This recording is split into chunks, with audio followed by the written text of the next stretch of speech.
ಹರಿಯಾಣದಲ್ಲಿ ಕಸ ಗುಡಿಸುವ ಹುದ್ದೆಗಳಿಗೆ 46,000 ಮಂದಿ ಸ್ನಾತಕೋತ್ತರ ಪದವೀಧರ ಅಭ್ಯರ್ಥಿಗಳಿಂದ ಅರ್ಜಿ. ಹರಿಯಾಣದ ಸರ್ಕಾರಿ ಇಲಾಖೆಗಳು, ಸ್ಥಳೀಯ ಸಂಸ್ಥೆಗಳಿಂದ ಕಸ ಗುಡಿಸುವ ಹುದ್ದೆಗಳಿಗೆ ಅರ್ಹ ಅಭ್ಯರ್ಥಿಗಳಿಂದ ಅರ್ಜಿ ಆಹ್ವಾನಿಸಲಾಗಿದ್ದು, ಸುಮಾರು 46,000 ಮಂದಿ ಸ್ನಾತಕೋತ್ತರ ಹಾಗೂ ಪದವೀಧರ ಅಭ್ಯರ್ಥಿಗಳು ಈ ಹುದ್ದೆಗಳಿಗೆ ಅರ್ಜಿ ಸಲ್ಲಿಸಿರುವ ಆಘಾತಕಾರಿ ಅಂಶ ಬೆಳಕಿಗೆ ಬಂದಿದೆ. ಈ ಹುದ್ದೆಗಳಿಗೆ ಮಾಸಿಕ 15,000 ರು ವೇತನ ನಿಗದಿಪಡಿಸಲಾಗಿದ್ದು, ಹುದ್ದೆಗಳ ನಿರ್ದಿಷ್ಟ ಸಂಖ್ಯೆಯನ್ನು ಪ್ರಕಟಿಸಲಾಗಿಲ್ಲ. ಈ ಹುದ್ದೆಗಳಿಗೆ ಸುಮಾರು 6,000 ಸ್ನಾತಕೋತ್ತರ ಹಾಗೂ ಸುಮಾರು 40,000 ಪದವೀಧರ ಅಭ್ಯರ್ಥಿಗಳು ಅರ್ಜಿ ಸಲ್ಲಿಸಿದ್ದಾರೆ. ಇವರೊಂದಿಗೆ 12ನೇ ತರಗತಿವರೆಗೆ ವ್ಯಾಸಂಗ ಮಾಡಿರುವ ಸುಮಾರು 1.2 ಲಕ್ಷ ಅಭ್ಯರ್ಥಿಗಳು ಈ ಹುದ್ದೆಗಳಿಗೆ ಅರ್ಜಿ ಸಲ್ಲಿಸಿದ್ದಾರೆ.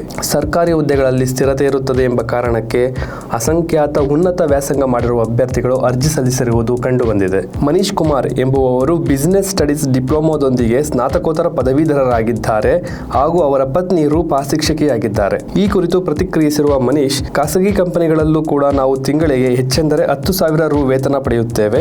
ಆದರೆ ಇಲ್ಲಿ ಮುಂದಿನ ದಿನಗಳಲ್ಲಿ ನಮ್ಮ ಉದ್ಯೋಗವು ಕಾಯಂ ಆಗುವ ಸಣ್ಣ ಭರವಸೆ ಇದೆ. ಅಲ್ಲದೆ ಕಸ ಗುಡಿಸುವ ಉದ್ಯೋಗ ದಿನಪೂರ್ತಿಯದ್ದಲ್ಲ. ಹೀಗಾಗಿ ನಾವು ಇನ್ನಿತರ ಉದ್ಯೋಗಗಳಲ್ಲಿ ತೊಡಗಿಸಿಕೊಳ್ಳಬಹುದಾಗಿದೆ ಎನ್ನುತ್ತಾರೆ. ದೇಶದಲ್ಲಿ ನಿರುದ್ಯೋಗದ ಪ್ರಮಾಣ ಆತಂಕಕಾರಿ ಪ್ರಮಾಣದಲ್ಲಿ ಏರಿಕೆಯಾಗಿದೆ ಎಂಬುದಕ್ಕೆ ಇದು ಒಂದು ಜ್ವಲಂತ ಉದಾಹರಣೆ.